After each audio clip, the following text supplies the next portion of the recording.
passe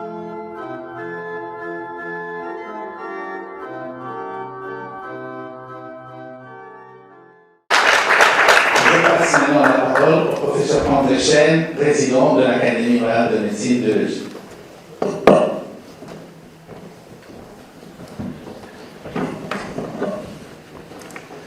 Cher Stéphane, Monsieur le secrétaire perpétuel, chers collègues, chers amis, Mesdames et Messieurs en petite égalité. C'est évidemment un grand honneur d'accéder à la présidence d'une institution aussi prestigieuse que l'Académie royale de médecine de Belgique. Avant tout, je voudrais vous remercier pour la confiance dont vous m'avez témoigné et croyez bien que je mettrai tout en œuvre pour essayer de m'en montrer digne. La toge académique que je porte ce jour, à l'initiative de notre secrétaire perpétuel, qui souhaitait donner un certain faste à cette cérémonie en l'honneur des nouveaux membres belges et étrangers accueillis ce jour, est en fait un héritage et le fruit d'un assez long cheminement. Le premier propriétaire de cette toge a été le professeur Jacques Roscan, interniste remarquable que je n'ai hélas pas connu, président de la clinique de médecine 1 de l'hôpital de Bavière à Liège. Il a été élu correspondant rédicole de notre compagnie en 1930, membre titulaire en 1945 et a accédé à la présidence de notre compagnie en 1958. Il est décédé en 1977, l'année où je commençais ma formation en médecine interne, dans la clinique qu'il avait dirigée avec brio avant de passer le témoin au professeur Henri Van Colberg. Jacques Roscan a légué sa toge au professeur Jean Lecomte, médecin interniste également, mais devenu professeur de physiologie. Rappelez-vous, je l'ai expliqué tout à l'heure, c'est là que j'ai commencé ma carrière.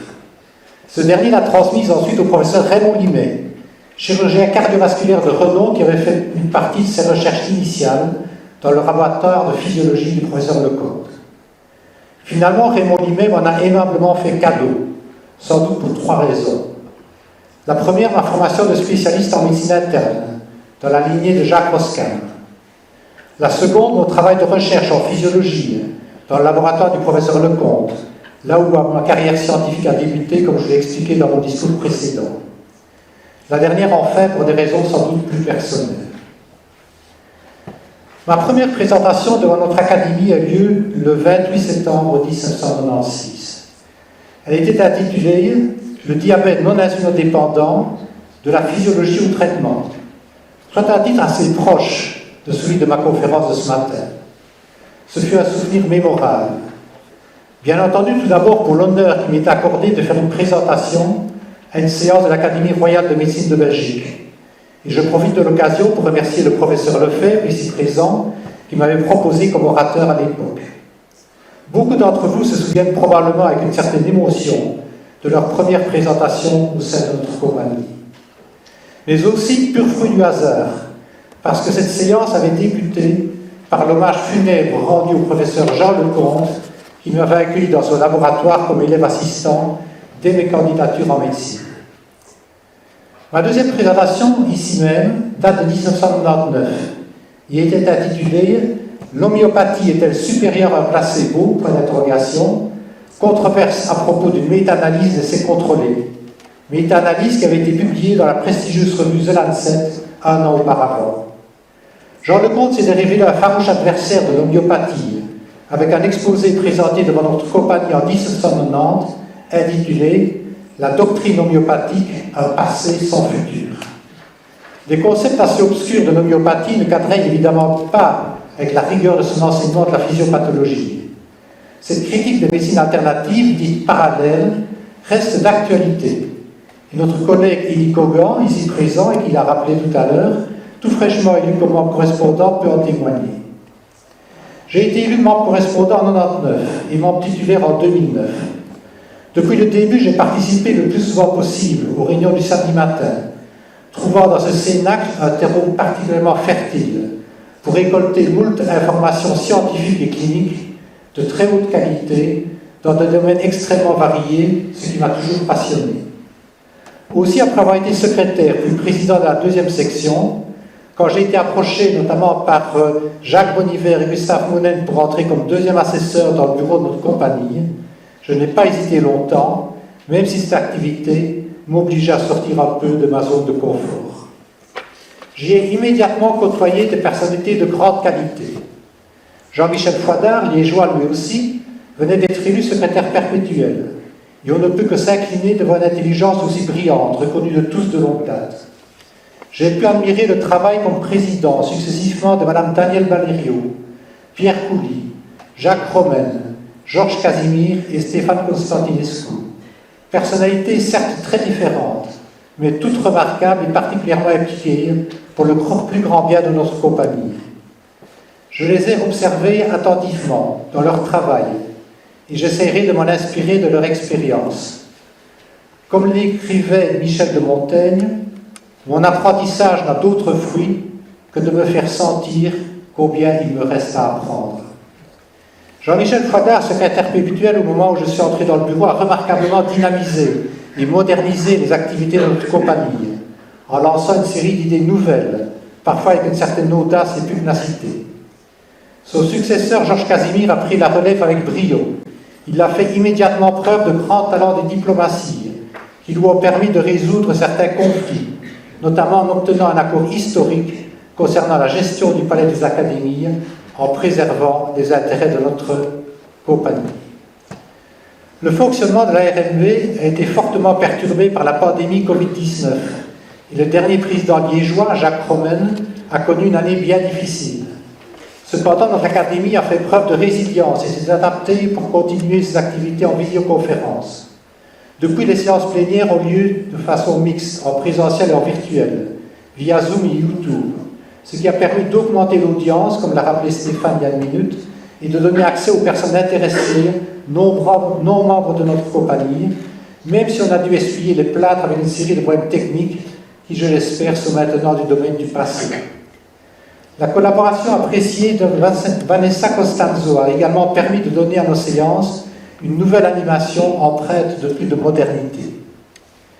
L'année 2022 qui vient de s'achever était riche en événements, déjà bien préparée par le précédent secrétaire perpétuel Jean-Michel Fouadard à la fin de son mandat et concrétisée avec bonheur par son successeur Georges Casimir, avec le support exceptionnel de Stéphane Constantinescu comme président. Ce dernier m'a vraiment impressionné, déjà par ses connaissances extrêmement vastes, mais peut-être plus encore par son réseau remarquable de relations au niveau international. Ce n'est donc pas par hasard qu'il préside, comme il vient de vous le rappeler, la FEAM, la Fédération européenne des académies de médecine. Je crains fort de paraître fort pâle en lui succédant. L'année 2023 sera également riche en événements. On vient de vous le rappeler brièvement. Le programme des conférences est quasi bouclé jusqu'en décembre. Outre les séances ordinaires, il comprendra plusieurs symposia, dont un consacré à la médecine de guerre, sujet tristement d'actualité avec le conflit en Ukraine, un autre dédié aux conséquences des blasts liées aux explosions, notamment celles en relation avec les attentats terroristes qui ont touché notre pays. Un autre, comme l'a rappelé Stéphane, consacré aux maladies inflammatoires chroniques qui peuvent atteindre la plupart des systèmes et donc intéresser de nombreux cliniciens, outre les fondamentalistes. Personnellement, j'aurai le privilège d'organiser le symposium du président le 16 décembre 2023, qui sera, ça ne vous étonnera pas, consacré au diabète, notamment le diabète de type 2, où j'aurai l'honneur d'inviter des conférenciers étrangers de renom. Plusieurs chantiers d'importance nous attendent dans cette année 2023. Avec la KGB, nous avons entamé une réflexion à propos de l'égalité des genres dans les milieux académiques. Stéphane vient de vous le rappeler. En effet, il existe une sous-représentation de la genre féminine, non seulement au sein de notre compagnie, mais également au niveau des postes importants dans les milieux universitaires. Au XVIe siècle, Michel de Montaigne écrivait déjà « Les femmes ont raison de se rebeller contre les lois parce que nous avons fait sans elles. » Un autre chantier à l'étude est d'éveiller l'intérêt des jeunes pour les activités de notre compagnie. À terme, une académie des jeunes pourrait être envisagée après une réflexion approfondie. Une première étape qui pourrait déjà être concrétisée en 2023 serait d'organiser une réunion annuelle dans un grand centre de recherche avec des échanges interactifs et réciproques entre de jeunes chercheurs et des académiciens. Compte tenu de ma présidence cette année, une visite du centre GIGA à l'Université de Liège pourrait être organisée à l'automne 2023. Des contacts vont être entrepris dans ce sens. Montaigne, encore lui, affirmait « c'est une bonne drogue que la science. Mais il écrivait également « La vraie science est une ignorance qui se sait ». Sa citation la plus courte a été la suivante, paraît-il. « Philosopher, c'est douter ». En fait, le doute n'est pas propre à la philosophie. Il est également intimement lié à la pratique de la médecine. Cette médecine du doute est concrétisée par la médecine fondée sur l'épreuve, encore appelée médecine factuelle ou evidence-based medicine. C'est elle qui régit dorénavant les fondements des études cliniques, notamment celles consacrées à la pharmacothérapie, ainsi que je l'ai enseignée pendant de nombreuses années à la faculté de médecine de Liège Université. Pour terminer, je voudrais remercier toutes les personnes qui m'ont introduit à la RNB, les anciens présidents et membres du bureau que j'ai eu le bonheur de côtoyer au cours de ces dernières années, et bien entendu les deux secrétaires perpétuels, Jean-Michel Fondard et Georges Casimir, les véritables chefs d'orchestre, le président n'étant finalement qu'un premier violon. Enfin, je me réjouis de pouvoir collaborer avec la première vice-présidente, Isabelle Salmon, et les autres membres du nouveau bureau, Jean-Pierre Brion, Étienne Marbet, Nathalie Delzen et Didier Cataldo. J'espère que de tout cœur que 2023 sera une belle et grande année pour l'Académie royale de médecine de Belgique. Je vous remercie.